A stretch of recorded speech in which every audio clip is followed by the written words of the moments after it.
नमस्कार दोस्तों, स्वागत है एक बार फिर से आपके अपने चैनल मैथमेटिक्स वाला पैप सिक्स है। तो आज की वीडियो में हम जानेंगे pair of linear equation in two variable. ये क्लास 10 का एनसीईआरटी का चैप्टर 3 है। इसमें हम सबसे पहले जानते हैं कि pair of linear equation in two variable का मीनिंग क्या होता है। तो सबसे पहले आप ध्यान से देखिए, लीनियर इक्वेशन, मान ली लीनियर से कुछ आपको याद आ रहा है। हम इससे पिछले वाली चैप्टर में पॉलिनोमियल आपको बताए थे लीनियर का मतलब क्या होता है। लीनियर का मतलब होता है कि जिसकी वेरिएबल की हाईएस्ट पावर क्या हो, 1 हो। जैसे कि ए एग्जाम्पल में, या वाई, ये सब क्या है, या 2 या 4, ये सब की हाईएस्ट पावर क्या है, 1 है। यहाँ भी 1, यहाँ भी 1, यहाँ भी 1, यहाँ भी 1, बहुत सारे और सब। ठीक, अब जानते हैं इक्वेशन। इक्वेशन तो आपको पता है, मान लीजिए हमने क्या ले लिया, x प्लस वाई इक्वेशन है, ये 2x सब क्या है, इक्वेशन है। और 2 वेरिएबल यानी कि 2 वेरिएबल एक साथ, यानी जैसे कि x प्लस वाई, ये सब क्या है, 2 वेरिएबल है। यानी कि एक वेरिएबल ये हो गई, एक वेरिएबल ये, a plus A B variable है। ये सब 2 वेरिएबल, जब 2 वेरिएबल को एक साथ लिया जाता है और लीनियर इक्वेशन में, इसी वर्ड का मीनिंग ये कह रहा है, pair of linear equation in two variable. जब 2 वेरिएबल को लीनियर इक्वेशन में एक साथ लिया जाता है तो ये pair of linear equation in two variable. अब जानते हैं कि हमारे आपके एनसीईआरटी में जो कॉन्सेप्ट 3.2 है वो क्या कह रहा है, graphical method of solution of a pair of linear equation. जब इनका हम ग्राफ में सॉल्यूशन निकालते हैं पेयर ऑफ लीनियर इक्वेशन का, तो 3 चीज़ आपको पेयर ऑफ लाइन्स मिलती हैं। सबसे पहले आपका मिलता है कि जब एक साथ लाइन, मान लीजिए ये आपका ये एक्स एक्सिस है, ये वाई एक्सिस है। जब एक्स एक्सिस और एक लाइन, मान लीजिए एक ये गया, एक लाइन यहाँ गया, मतलब जब क्रॉस करता है, ये इंटरसेक्शन कहता है। यानी जब इंटरसेक्टिंग लाइन्स, यानी जब एक दोनों लाइन एक जगह कट करे तो उसको हम क्या बोलते हैं ग्राफिकली में, इंटरसेक्टिंग लाइन। क्या कहते हैं, इंटरसेक्टिंग लाइन्स। और एग्जैक्टली 1 सोल्यूशन होता है। क्या होता है, इसको हम एग्जैक्टली 1 सोल्यूशन, या हम ये भी कह सकते हैं यूनिक सोल्यूशन। क्या, यूनिक सोल्यूशन। ये वाली आपको बात समझ में आएगी। अब दूसरा वाला, ये पहला वाला था, अब दूसरा में क्या कहा है, जब लाइन एक ही साथ ही चले, मतलब मान लीजिए एक लाइन ये है और इसी के ऊपर दूसरा वाला भी लाइन चल दे साथ में, इसी के ऊपर बिल्कुल बिल्कुल, तो इसमें खूब सारे सॉल्यूशन होंगे, बहुत सारे, यानी कि इन्फिनाइटली मैनी सॉल्यूशन। क्या होगा, इनफिनिटली मैनी सॉल्यूशन। और इसको हम क्या कहते हैं, कोइंसिडेंट लाइंस। क्या बोलते हैं, कोइंसिडेंट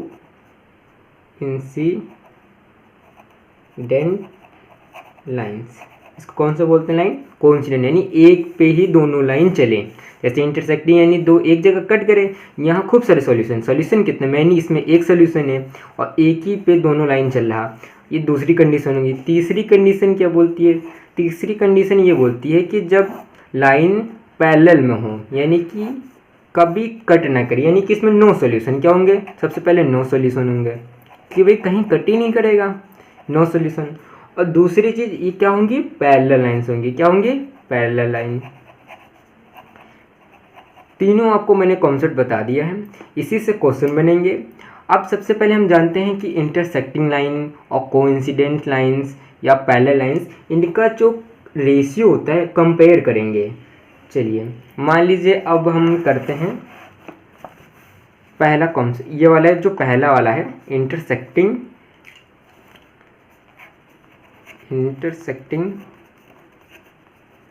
लाइंस में जब लेते हैं तो मान लीजिए इक्वेशन हमने क्या माना है, x माइनस 2y इक्वल 0, एक माना मैंने 3x प्लस 4y, मान लीजिए 4y माइनस का 20 इक्वल 0।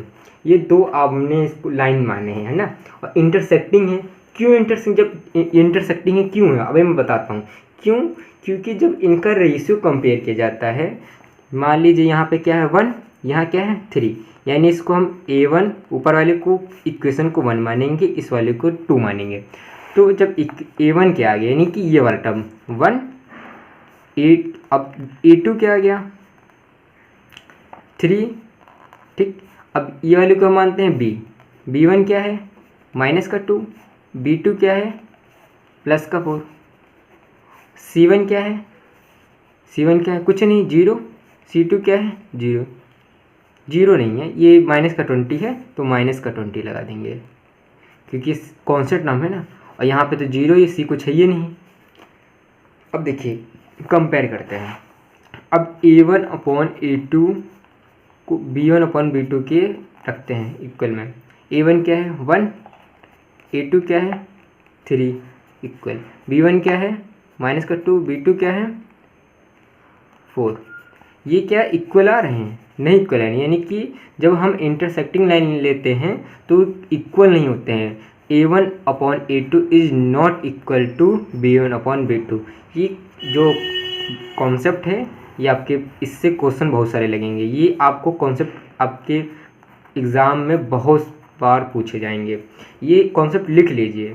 मैं जितने भी आपको अभी कॉन्सेप्ट बताऊंगा इंटरसेक्टिंग लाइंस के, कोइंसिडेंस लाइंस के, पैरेलल लाइंस के, इस सब में बहुत इंपॉर्टेंट है, ये ज़रूर लिखिए अपने नोट्स में। अब दूसरा वो लाइंस क्या होते हैं? Coincidence line. कोइंसिडेंट लाइन क्या होते हैं हम आपको बताए थे, जो एक पे ही बार बार चलते रहे। जैसे कि मान लीजिए ग्राफ है, ये ग्राफ है, ये एक पे ही चलते रहे लगा दी। मान लीजिए पहला वाला है और दूसरा वाला BC पे चले। इसमें क्या होता है, बहुत सारे सोल्यूशन होते हैं। इसका जो हम सीधे डायरेक्ट बता देते हैं क्या होता है। इसका कंडीशन होता है कि जब a1/a2 equal to b1/b2 equal to c1/c2, यानी कि सारे इक्वल हों, a1/a2 भी इक्वल हो b1/b2 के, और वो भी इक्वल है c1/c2 के। ये बहुत इंपॉर्टेंट है, ये वाला भी देख अपने पेपर वो नोट्स में लिख लीजिए। तीसरा वाला क्या होता है हमारा? Parallel lines.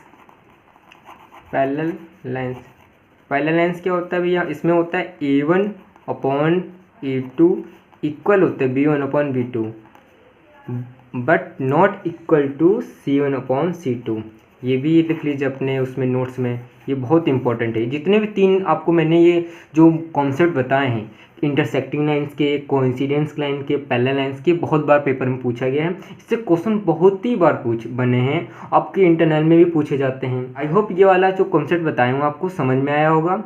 उम्मीद करता हूँ कि ये वाली वीडियो आपको पसंद आएगा। मिलेंगे आपसे नेक्स्ट वीडियो में, उसमें जानेंगे एक्सरसाइज 3.1 करना है, कैसे करना है। तब तक के लिए मेरे दोस्त, जय हिंद।